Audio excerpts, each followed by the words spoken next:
G'day gang. Welcome back to the channel. I'm MP Numbers and I appreciate you being here. Today it is that time of the week again. It is time for another MTG Arena special weekend event. We're still continuing on this journey through the Ravnica at War storyline, if you will. What did we do? We did Momi first, then we did some Pauper, then we did some Singleton. Of course, there are videos for all of those. This week, we get an event which is a brand new event, which isn't just a reskinned version of an old one. We are playing for... We can get a unique style for Jaya, Venerated Light Fire Mage. We can get Dovin, Hand of Control, and we get Ugin. Most important thing this week is that only 10 wins are required to get your three new styles. Again, you don't get the cards, just the styles, whereas other weeks it's been 15. So either Wizards thinks this is harder, or they just think that there was too much last time, which I wouldn't argue with completely. So the event, the way this event's going to work, for those of you who haven't read it, tells every player, everybody in the game gets this emblem. This emblem reads, at the beginning of your end step, put a +1/+1 counter on each creature you control that already has a +1/+1 counter, and put a load counter on each planeswalker you control. If you can't put a counter on anything, you amass one instead. So it kind of says proliferate, and you wouldn't be wrong for saying it is proliferate. The only thing is it doesn't account things like lore counters on enchantments and energy counters, so that's not relevant for this format. So personally, I don't think amass one is good enough. Like if this just said end turn amass one, I wouldn't be excited about it. So you definitely want to take advantage of the counter. So I've come up with a couple of decks. Let's have a look at one and see how it goes. As always, comments will be wide open. You can jump in and see what decks are working for you. Let me know what you've played against, what you've lost to, what you're winning against, what, awesome card that really gets some value here is am I not finding all that kind of stuff. And don't forget to like if you like, dislike if you dislike, subscribe to see more. And of course, you can find me in all kinds of places like Twitter, Facebook, Reddit, Discord, Patreon, etc, etc, etc. Alright, the deck we're looking at this week, something I came together myself, and I think it can do okay. We're going to start the game early by trying to gain a bit of life, by trying to buffer our life totals to help us get to the end where we can just beat our opponent's face in. So to have a look at our creatures, we've got 12 1-drops. 4 Charmed Strays, 4 Healer's Hawks, and 4 Leonin Vanguards. These are just aggressive creatures that will gain you life, can obviously carry counters really well. Charmed Stray obviously helping get counters when you draw them, and just hopefully getting your life up while helping chip your opponent's life down. In our 2-drops, we've got the Ajani's Pridemate, which works really well with the life gain that we have in our 1-drops, and we have a Sunhome Stalwart, which helps us get our counters onto our cards like our Healer's Hawk. Finally, our 3-drop slot, our biggest creature, we've got the Makeshift Battalion. All you need to do is have 3 creatures in play and it'll start getting counters by itself. Some of these cards can really start to get out of hand if you can get counters on them early, and here's some ways that we can put counters on them. We've got Triumph of Gerard, which is going to help out our biggest creature. We've got Assure, which could be either just a straight up proactive counter, or you can use it defensively. We have the Venerated Loxodon, sorry that's our last creature, I didn't mention that one, which lets you convoke your own creatures to make them bigger for next turn's attack. And Ajani, which puts counters onto 2 creatures and also buys back from your graveyard. It is a lot easier, of course, to hit Planeswalker Ultimates in this format because you're hitting an extra counter every turn. So getting the ultimate might not be completely out of question. Finally, the card I'm most excited about that's probably going to do some sweet work for us is Unbreakable Formation. If you've got any kind of board state with creatures out there, you just draw this, slam it, get counters on everything, get a free attack, gain a bunch of life, and then the counters start to stack up and you get to win. And again, worst case, you can save it for a defensive spell if things aren't going too well. The deck does have a few downsides in that it has no interaction and no removal. So the idea is our life gain can give us the buffer if they do start playing big creatures, but you need to make sure your creatures can get through. There are a few weaknesses if your opponent has cards that can tap down or stop your creatures from attacking. Say something like a Water Knot or a Luminous Bond that's going to keep your biggest creature tapped down. Triumph of Dryad's actively bad, and something you could even consider swapping it out. You top the deck off with 19 lands, and it ends up being a pretty straightforward, aggressive mono-white deck that is literally just designed to start attacking. So that's the deck. Let me know what you think in the comments. Let me know if there's anything you would change, and otherwise let's play some games. So again, we've got a decent start to the turn. We can go turn 1 Charmstray into a turn 2 Ajani's Pridemate, start getting counters straight away. We'll go from there really. If we draw another Charmstray, and we can go like turn 3 Charmstray, Stalwart, have all the counters and just be like, woo!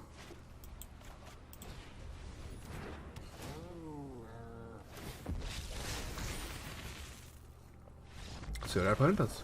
Punch Scoops. Turn 1 Cat, too strong. Got a 1-lander this time. We can't keep this. Let's mulligan. Now is this... So we're not using London Mulligan at the moment. That's interesting. So this time we can keep a Healer's Hawk into Pridemate. Yeah, this is a pretty good hand. Pridemate on top. This one, again, requires our opponents to have no interaction. If it works though, right? If it works, it's gonna be good. Okay, let's play Healer's Hawk. So we will draw another land next turn, so we can go turn 2 Pridemate into turn 3 Stray and Pridemate. I mean, that works too.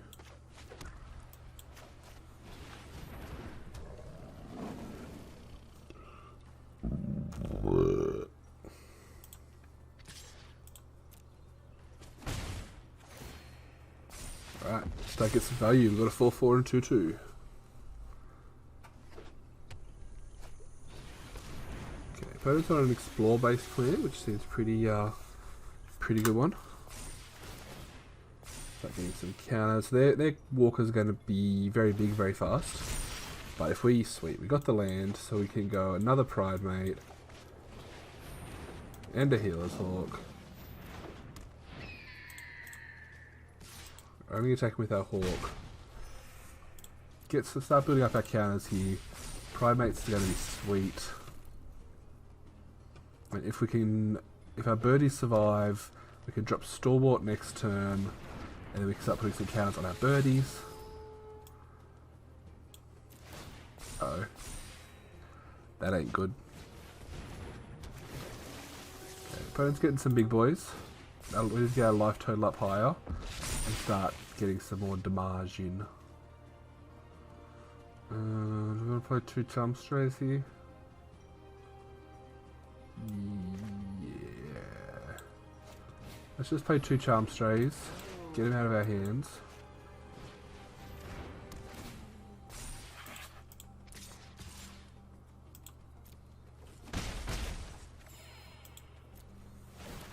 Counter.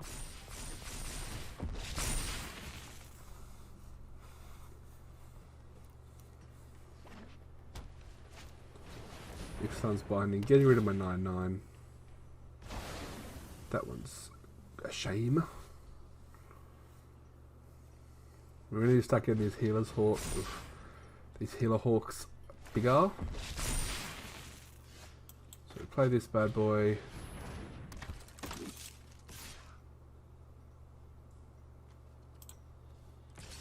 Then next turn we can mentor onto it, get a counter up and start building up that pile. He's going to become a 10/10. So this always stays ahead because it's getting 3 counters a turn as long as Healer's Hawk get to keep attacking. Ugh. But it's getting so much life.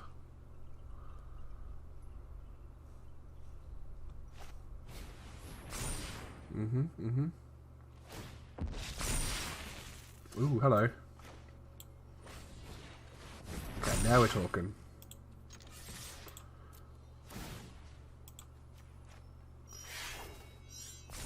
Unbreakable Formation is a fantastic card, FYI.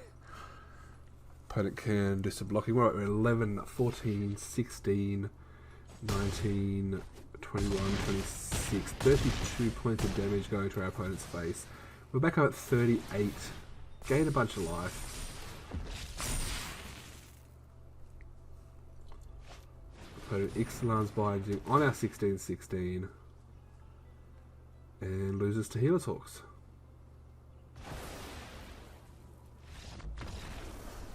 And that's what the deck's supposed to do, folks. That's the perfect world version of the deck here. Another good hand. The joys of having a deck that is super low curve means that you're often going to be getting good hands. This time we're going to go Healer's Hawk into Stalwart. No, sorry, Healer's Hawk into Pridemate, into Stalwart. Go from there. Ooh, mirror match. Let's see if our opponent has the same nice little curve out that we do.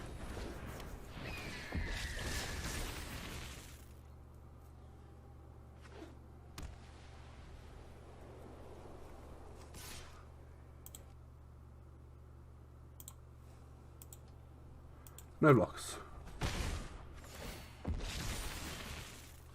So we're gonna get ahead here with the Pridemate, as long as they don't have Seal Away as their one card they haven't cast. Got him. Right, if you can get that turn 2 4/4 Pridemate, yeah, things are gonna be looking good for you.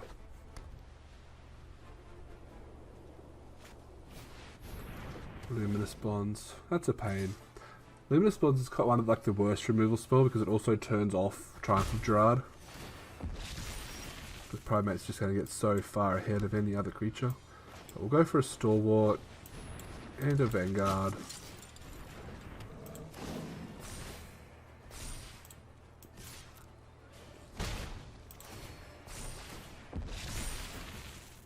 And next turn we get to get a counter on the Healer's Hawk. That's one card we don't have, the Knowledge Marshal. I don't think it really plays into our strategy, what we're trying to do.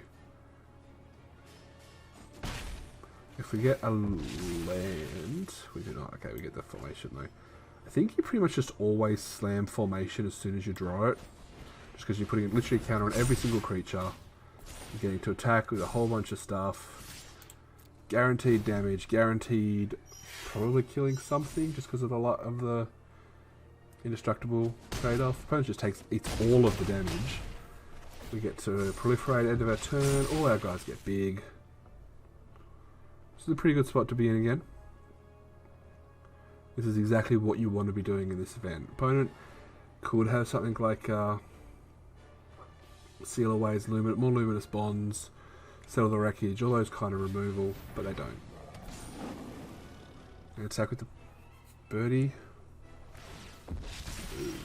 Okay, alright. And this is how you win the game. 2 unbreakable formations in a row. It's gonna... I'm not sure what our opponent could do here. Besides, yeah, again, Settle the Wreckage or something like that. Opponent just eats it. And that is a fun deck, guys.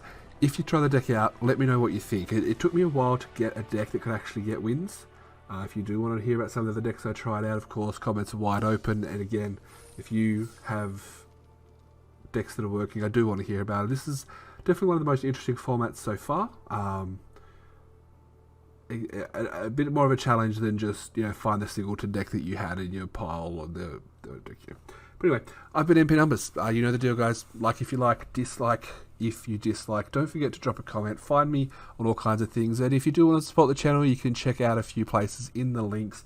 We've got Patreon. We've got a affiliation with the guys over at Inked Gaming to make some custom playmats. Don't forget to use MP Numbers 10 as the code. And we also have an eBay store if you want to pick up a couple of things that I am selling myself. Otherwise, thanks for watching. Bye.